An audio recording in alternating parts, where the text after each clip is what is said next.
So it's an absolute pleasure to have you with us today as we launch this exciting new chapter. And thank you for being here and congratulations on your publication. Thank you. Yeah. The first question is the book begins by highlighting the gap in media literacy. So how did this idea germinate, or like what inspired you for this inquiry? That's a great first question. And thank you for having me. So if we have to talk about media illiteracy, we always think about media literacy, correct? So when I started out about 6 years ago, honestly, in this journey, at that time, the concept of media literacy was gaining ground because the concept of fake news in parallel was also gaining ground. Okay. So media literacy came about almost as a like a medicine or a solution or a remedy for misinformation and fake news and all that kind of stuff. In my experience, as I went about taking workshops, etc., at various levels, I found that the practice of media literacy needed a lot of work because I thought that we were circling around very limited ideas of what media literacy should be, how we are going to make people media literate or more media literate, and why we are presuming this media illiteracy because of which we need media literacy programs. So from there, and then it grew into this whole book that you referred to, where I talk about why people are media illiterate to begin with, and what that media illiteracy is, because of which we have to embark on this journey. So media illiteracy in that sense has been this, not just the lack of media literacy, but illiteracy from the point of view of how people get left out in stories, how people do not notice the omission of stories and people from the media. So that, according to me, became this big project, which is the book right now. So yeah, so the inspiration was very organic. If you have to ask me about the inspiration for the book, it just grew organically as I watched fake news after fake news coming into, and especially after the COVID pandemic hit us, Yes. there was a whole plethora of fake news around COVID itself, which was very dangerous, right? Like sometimes it is playing with people's lives. So that's how it actually happened. Okay. So the second question is, in your book, you refer to the idea of mystification agenda in news media. So what does it mean in everyday terms, or like how does it affect practical life? Mystification per se, what mystification refers to in this context, is how there is a cloud of mystery around the processes of the media. We see the story, we do not see the process. So we don't know what goes into the story, we just know what the plot of the story is. And because of that, now I see that as a problem. I see that as a problem not for the reasons that people don't know what's going on alone. That is, of course, the problem. But beyond that, the mystification, the air of mystification, this air of mystery around how stories are produced, is leading to an environment of distrust among people. People don't understand how stories are produced, so they don't see a lot of things that are being mystified, one. Two, they also do not realize the scope and limitations of storytelling on, for example, news. Right? So when we look at a story, what we do not realize is what lies beneath it. That is mystification. And that mystification agenda is very important for people today, in today's age of digital, social media, artificial intelligence, bombarding us with all kinds of information and misinformation, that people are, they have a right to understand and to be able to trust the institution called the media. So the media is an institution, like the legal system is an institution, or the political system is an institution. And the idea that people must trust, have this institutional trust in our media, in our modern systems, is necessary for them to be able to take this society forward or to be able to develop their own societies. That is the larger issue here. That if you lose trust, you are actually helping the institution crumble. And you cannot allow, we don't have a substitute for these institutions. That is the point about why mystification is so important for you and me. In media. Okay. As a media educator, how do you guide your students in noticing what's missing and not just what's present? That is exactly what a media college, school or institute should be doing. Okay. To make their students, first of all, media literate. By media literacy, this is what I mean. Can you see the processes? Can you understand what goes on?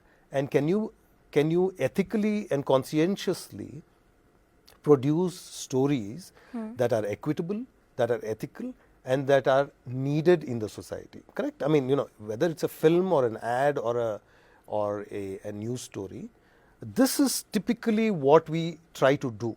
That is what we try to do here, and our students, such as you, who will finally graduate, will be able to tell what is the mystification in a story, and how, therefore, people can be more media literate. So by the time you graduate, I think the scenario would be that we are trying to make the society a more media literate place, and you will then be the ambassadors of that. So that is the goal of the modern media student. Okay. In this book, you conclude with a call towards demystifying media literacy, and that's a powerful idea. What might be a more aware and aesthetically media literate audience looking like, or what are their characteristics according to you? Yeah. So what is media literacy, or who's a media literate audience, also draws back. So what I just told you about what a media literate graduate needs to be, a media graduate, is also the form of demystification. In that sense, a media school such as ours, the philosophy behind it should be to demystify our world through the media, through mediated communication. And that could take various forms, but the idea should be to demystify and not to mystify. And if we go with that premise, the concept of demystification of this media illiteracy or whatever it is takes the form of what I call suturing. That is, if you have a surface and a story constantly tries to tear through that surface, causing this disruptive presence, it is like a suture. The system kind of invisibilizes the disruption. That, in fact, then that leads to mystification. The tearing through is the demystification actually, but sometimes the systems do not allow that. Systems do not, I mean, I'm not talking about the media systems alone. The media systems and processes do that, but there are other ideological forces, other hegemonic forces that will compel the story to remain hidden where it wants the story to remain hidden. Think of, for example, a horrific incident, trigger warning here, but think of a gang rape victim in a village. She's a low caste or a Dalit person, and the perpetrators are so-called high caste men. And then the society, because it is already caste ridden, might try to hide that story for the fear that they may break the social order. Now, this is a very extreme example, but that example tells you what mystification and demystification, how they play that role, why demystification is so important, why it is important that victim's story needs to be told. And the victim here is this kind of voiceless person, the person who's invisibilized, the person who remains invisible under the suture. And that needs to come out simply because it is an important story. Okay. And since you're the Dean of Mahindra University School of Digital Media and Communication, how much media literate would your students be when they graduate from here? Yes. So, first of all, our media students, when they graduate, must be media literate. Okay. Otherwise, they can't make the world media literate. Yes. And media literacy for them needs to be way beyond what I'm talking about. That is to say that they not only need to be, so what does media Media literacy has two words in it. One is the media, obviously, but the other one is literate. Literacy. What does literacy mean? Literacy means the ability to read and write. Yes. Correct? But if you look at what media literacy is, it also has other elements attached to it. One is access, the other is, of course, ability, and the third is enablement. That is, does the system around you enable you to be able to read and write media messages? That empowerment is exactly what our graduates will have when they get out there in the real world, because they will have these jobs, for example, or they will have their own setups, or they will go out and make the world a better place by this enablement, through this empowerment. So it's an empowering tool, this demystification thing that I'm talking about. So is this how the school stands out in today's educational landscape? Every school needs to stand out in today's educational landscape like this. I mean, we can only wish that all of them do, and I hope they do. But what we try to do here is exactly that, to the extent that we take this ecosystem very seriously. What is this ecosystem today? The ecosystem is that the media in our country as well as all over the world needs help. There is a lot going on with the media that because it stands exposed in a lot of ways because of the kind of social media articulation that goes on. There's a lot of discrediting of what the media does, and it might be for wrong reasons also. There is a need for education to pull back and ask the question, how can we make our media better? Okay. That is what our graduates should be doing. That's at least that's the endeavor here. As you know, we believe in three kinds of, so it's a kind of competency. This is a kind of competency. This enablement, this empowerment leads to competency. And we believe in three kinds of competencies. One is conceptual. Unless you know what the concepts are, you can't really be media literate. Yeah. The practical or the professional or the technological competency is one more, because without the tool you can't really operate. And the third one is the ethical competency, because the ethical competency is what should drive our questions. Our question of whether and why the media are acting the way they are and why they are so discredited in the society today should strike us as odd and something of a problem that we need to strive to resolve in the society, not just for our students or for our school. So how do students get real world media exposure? By getting out there in the real world. And that is one of the things that we do. Okay, so as you know, we have two kinds of internships at SDMC in Mahindra University. One is, of course, the usual industry internship, where if you choose a certain kind of, if you fancy being a journalist, you get into a news organization, spend some time there. If you choose to be in advertising, or if you want to be in game design, you go there into that particular industry, and of course we help in that. The other one, which is not just innovative but badly needed, is a social sensitization internship. Why is it badly needed? It is badly needed because a student must first understand the privilege with which they come. We are, of course, a private university, and a lot of our students come from privileged backgrounds themselves, but even if they didn't, the privilege of education itself is a kind of privilege that they must understand. What does that privilege of education, what must that do? So that social sensitization internship exposes them to the side of the society that often we find, I certainly do from my experience, that students haven't been exposed to before. And sometimes they're reluctant before they go. But I've seen repeatedly, batch after batch after batch, when they come back, they're completely transformed. They tell a completely different story, they speak a different language, they have now a purpose for the world. They come with that purpose. Apart from the usual commercial neoliberal purpose, they now have a social purpose.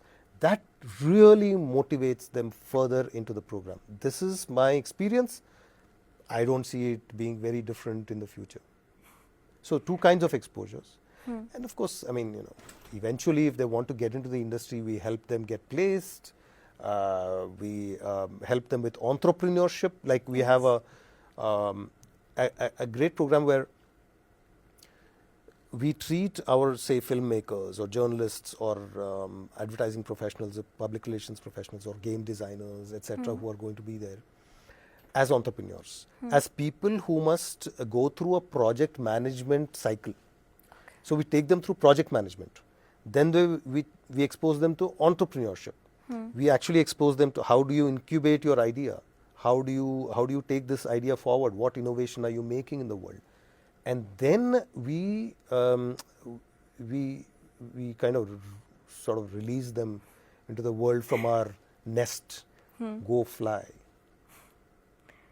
So how do you nurture creativity? Because for a media student, it's a skill that they must have to be able to. Yeah. So the word I have a problem there with is not creativity, but skill. But because you might ask, is creativity a skill? And you would not be very wrong. But it's a problematic word, because people might say that creativity is just inborn. You either have it or you don't have it.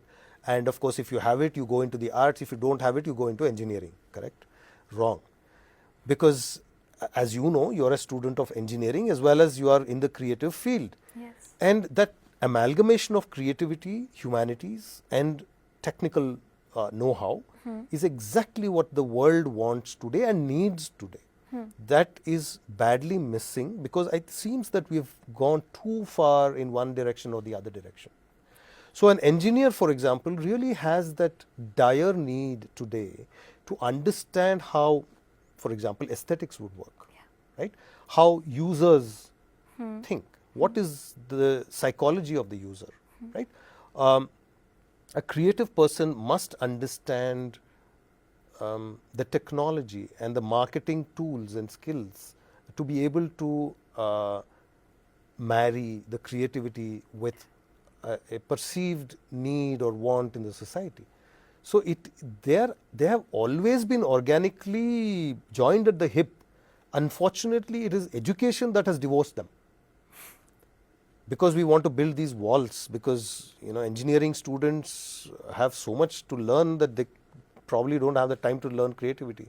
Well, I mean, that this program that we have, Computational Media, actually integrates the two, and it's doing it very effectively. Yeah. So this is also what the industry wants, as we have gathered information from our own advisors as well as other friends in the industry. They are very excited about this kind of program, which nurtures creativity while also making sure that students and graduates have the basic skill sets. That is where I would use the word skill, which is where they know the tools and techniques, but they also know what is how to prompt creativity, for example, or how to create something by coding, right? Yeah, you create a model, you create an animated film, and how to tell stories. So how to tell stories is one form of creativity that we certainly nurture here. You're right about the word skill, because they say that either you're born with it or you're not. There is a saying that everyone are born with creativity, but they just need some, I think, place to explore. But maybe here we are given the space to explore, and maybe we are getting good at it. This is a great point. Okay, so let me also kind of re-explain what I meant by creativity and skill. This is my belief, and there is a whole school of belief in this, and there's a whole school of belief in that. Like, sometime in the mid-20th century, we developed this concept of specializations. There are experts in various fields, correct? Before that, we didn't have that kind of specializations. I mean, there were scientists who are also violinists. We know one famous guy. So that amalgamation always bore fruit. With specialization and expertise, which is admittedly a factor of very convenience, essentially. convenience. Like we cannot possibly teach them everything in one place, so we'll just divide them. But also expertise is very specialized. As it gets more in-depth and so forth, it does get very demanding. Unfortunately, the need is different. So you do need, you need to invoke that creativity out of you. And you, obviously, like you said, you need a platform to do it. But at the same time, you also need the skill to be able to articulate that creativity. That tool today could be a artificial intelligence, for all you know. While many people might actually question that, whether that is actual aesthetic or whether it's really original or whatever, it's the world we are living with right now. However, the amalgamation, or as I said, of creativity and the tool have always been there.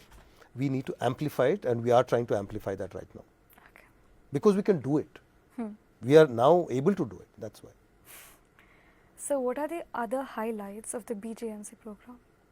The Bachelor of Journalism and Mass Communication program is also very different, just like the BTech program in Competition and Media that we have. Because it is not as though it just sounds very conventional in its name. But what we are trying to do there is our students there also learn the competency, the same kinds of competencies, the humanities, the technical and the ethical, the same set of competencies in a different, probably a little more contextualized world, or a differently contextualized world, where they will go on to become, say, like filmmakers who are also equipped with knowledge of VFX, for example, right? And that is one of the needs of the hour, where producers, for example, are trying to understand how modern technology works, how they can enhance their product by understanding today's technology. So that BJMC program does that very effectively. It goes along the lines of a pipeline. A pipeline is essentially like a start to finish process. So, for example, a journalistic story goes from an incident to an event to a spectacle to then being embedded as a myth. I mean, if I have to take a very ideological view of it, that is a pipeline. Our students need to learn that pipeline and straddle that pipeline, and BJMC does that. It's a very, it's a fun program. It's a lot of hard work, and there's a lot of fun to be had, because they learn very innovative things like storytelling, right? They learn obviously media production, but in various ways. They even learn the art of the theory of color, for example, right? Starting from there, they go on to repeatedly produce news bulletins, films, ad films, communication campaigns in the real world as well as in simulated circumstances. And that is what it is. It is not just the learning that makes them what they are. They take the time to learn again, learn again, learn again. That means iteration after iteration, they are learning something completely new. So by the time they actually get out, their product is at least somewhat to a level where the professional might look at it and say, okay, this is at least of acceptable quality. I can't say that it will be at the same level as the top professionals of the world will do, but iterations have the capability, or the iterations have the ability to transform a rudimentary project to a sophisticated project. That's what the BJMC graduate will have ultimately. Of course, they also go through the same internships, industry internship. They even have a second internship if they want to. They can also change their specialization choice midway and say, I didn't like that internship, I didn't like that industry, I want to shift now to something else. They can still do it by taking another internship. So it's fun. Also, it leads to an honors program. It's a 3-year program, but there's a 4th year attached to it based on various factors, including merit, largely merit. And in that 4th year, they do some research, etc. The 4th year, by the way, is another. There's another interesting thing that's happening in the works, which is they can spend 3 out of the 4 years in India at Mahindra, Okay. and the 4th year they can actually spend in a US university where we have tied up, and then after that they can spend just 1 year and obtain their master's degree over there in that university. So, and that 4th year in that US university can be really specialized, right? It could be sports media, it could be entertainment technology, it could be very, very highly sought after, but largely unavailable courses. In India, they would be unavailable because highly specialized. Yes. So even the BTech in computational media program, it is unique. But what makes this program unique? So, I think I answered that question Yes. when I was talking about the creativity and technology merger, and that is exactly what makes it unique. So, okay, so there are two questions in your question. One is what is unique about competition and media per se.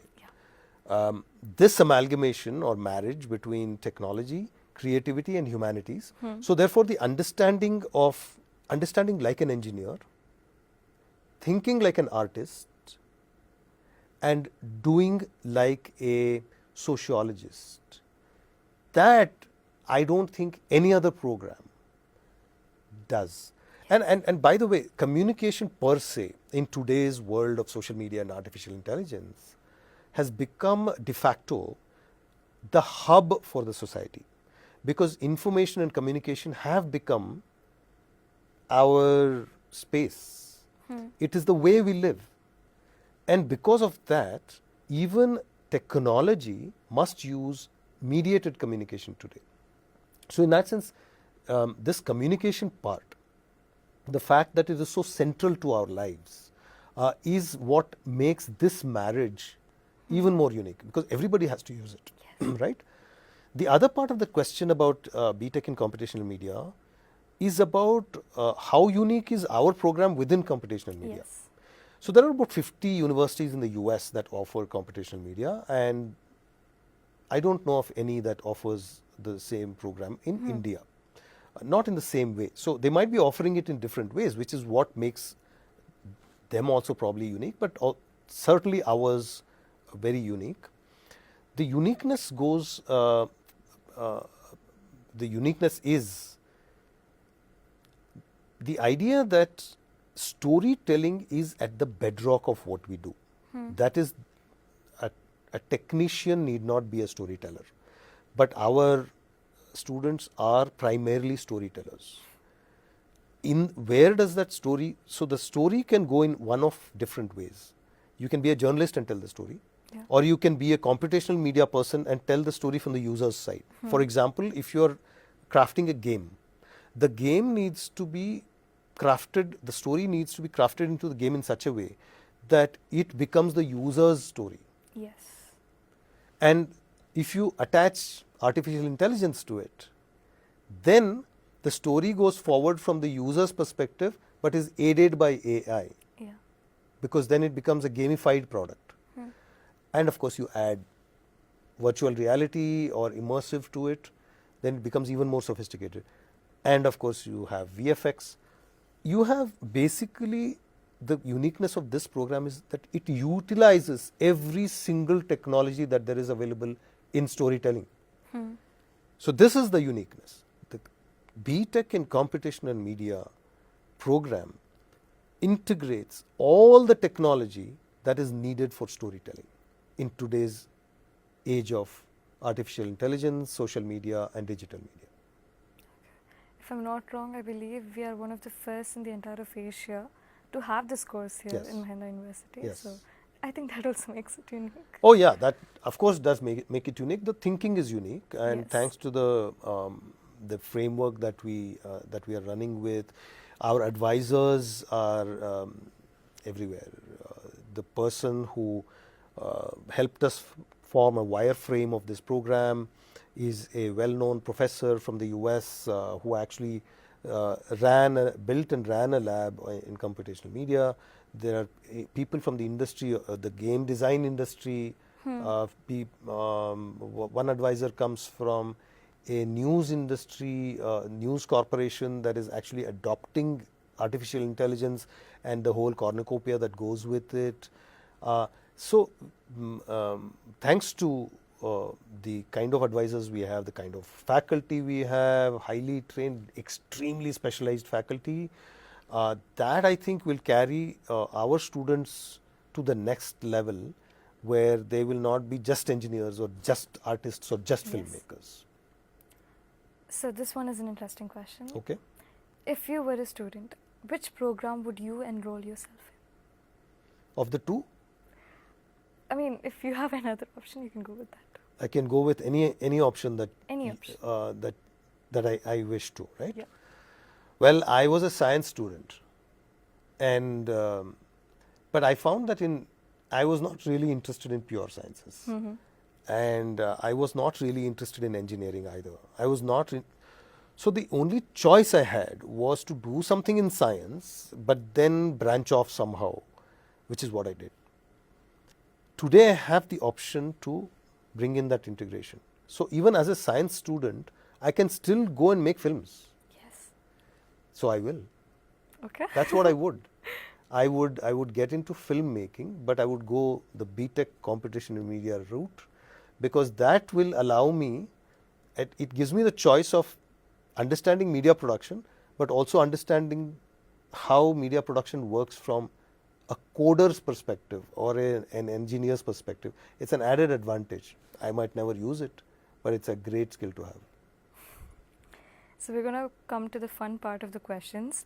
So if you were a student at the university right now, what's something that you wish you had done differently, or back then, what's something you wish you did differently while you were a student? I wish I would have been born 20 years back and not at that time. Okay. Because then I would have been able to be what you are, a social media native. Social media natives can do stuff that I can't do. Yeah. And the reason is that the whole ecosystem is very different. We will always say that about future generations because we have so much to learn from them. But what I just told you about being a science student then and being unable to move around and do stuff that I really wanted to do, that was a big limitation at that point. And I think that limitation it's there to a certain extent in India right now. But I think the advantage is that many of us are trying to break those barriers. And I would join something of that kind of an innovative program where I could do literally what I want, and the facilities are right there. If I wanted to tell a story, I need to be able to pick those elements and pick my studio out of the 4 studios that we have, by the way. Yes. Right? And be able to tell that story. I miss that, by the way. And of course, in my position right now, I find it very difficult to go back and actually focus on making films and, tell stories and make the world a better place and all that. So that's what I wish I would have done now. That's interesting. Basically, I wanted to take a rebirth. 20 years back. 20 years back. Or a time machine? Maybe a time machine. Time machine. Yeah. Done. I wish I had entered a time machine and kind of gone forward. 20 years back. Yeah. Sir, in your opinion, how much weight should a student place on GPA when compared to practical exposures? Fantastic question. The real world experience. I love that question, but as your dean, I'm not going to say GPA is not important, right? Mark my words. Okay. GPA is very important, but keep that aside. Okay. The real answer is attendance is important. GPA, it will come with attendance. Don't worry about it. Okay. What is really important is what you do with it. What is the output that you have? Outcome will come. Outcome is something that is planned, but output is something that you need to present. Yes. So let me paint this scenario for you. A graduate from this school carries their resume with a portfolio, the portfolio has a VFX animation film that will soon be converted into a game. Okay. Like a VR game, like the works, right? It may not be the best game in the world. It may not be up to the standards that Dreamscape, as they call it in the US, there is a new lab. They might not, see it as the best ever. It's okay. But when the person who's going to give you a job, say Steven Spielberg, is going to look at your resume, they're not going to say, GPA 3.5 out of 4. That's a reject right there. No. The portfolio, on the other hand, if it's absent, but you've got a 4.0 out of 4.0 GPA, they will still toy with it because they look at what you want to do and what they want you to do. But if you carry a portfolio with even above average but not the best ever product, I'm saying product, it could be any product. I'll just give you an example of a film. It need not be, it could be anything else. It could be written stories. That is what is going to secure the job. So I've just given you a job scenario for simplicity's sake, but it need not be a job. It is what you learn is you learn by what you do. You don't learn by working towards a test alone. The test is the test of your ability to learn, and it's not an ability to do. Get it?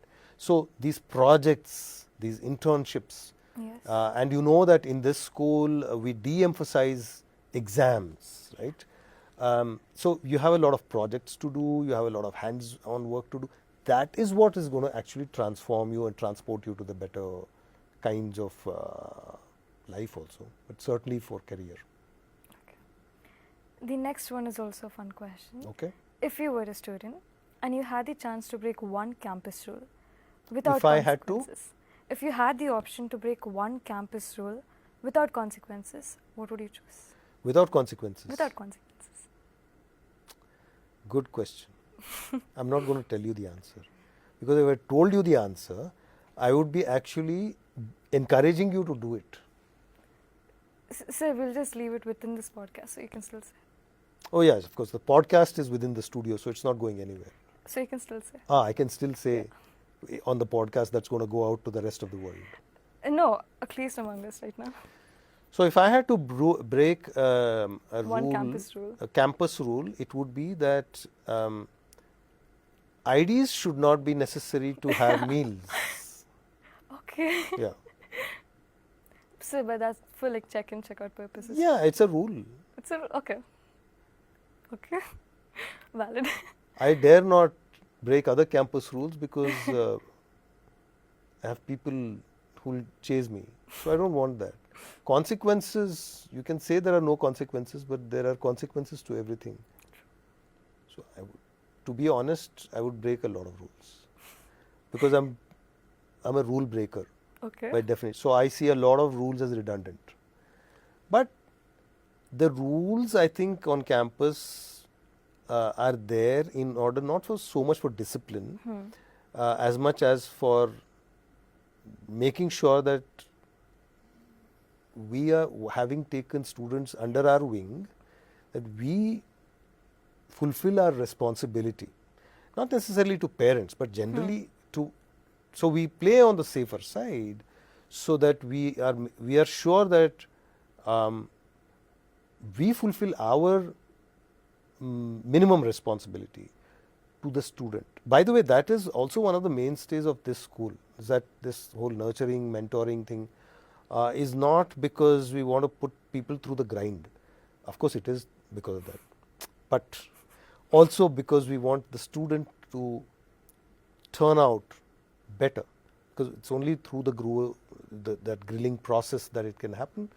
So yes, I will certainly not break the attendance rule.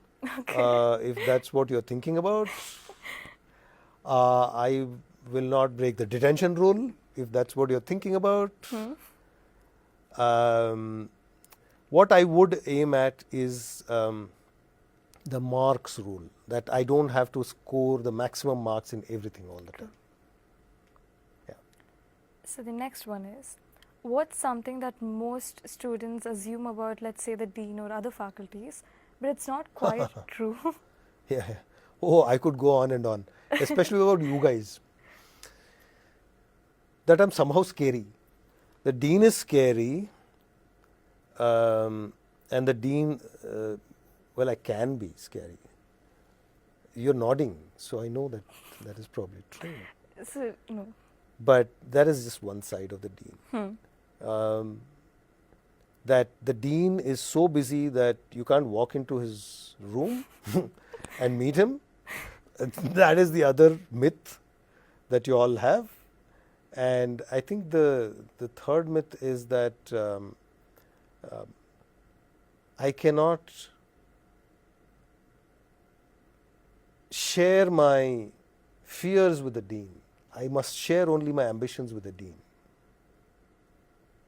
So these are three different things. Faculty, I don't know. I mean, it all depends. I think all of us are extremely approachable. All over Mahindra, but certainly in the School of Digital Media and Communication. But for that, when you are approachable, the approach is needed, right? So if you don't approach, you will never find them approachable. As simple as that. So I think that is the biggest myth. The fact that somehow people assume that, you know, this is a foreboding person because maybe their face looks like that, or maybe in a certain context they appear to be a certain way. But that is completely wrong.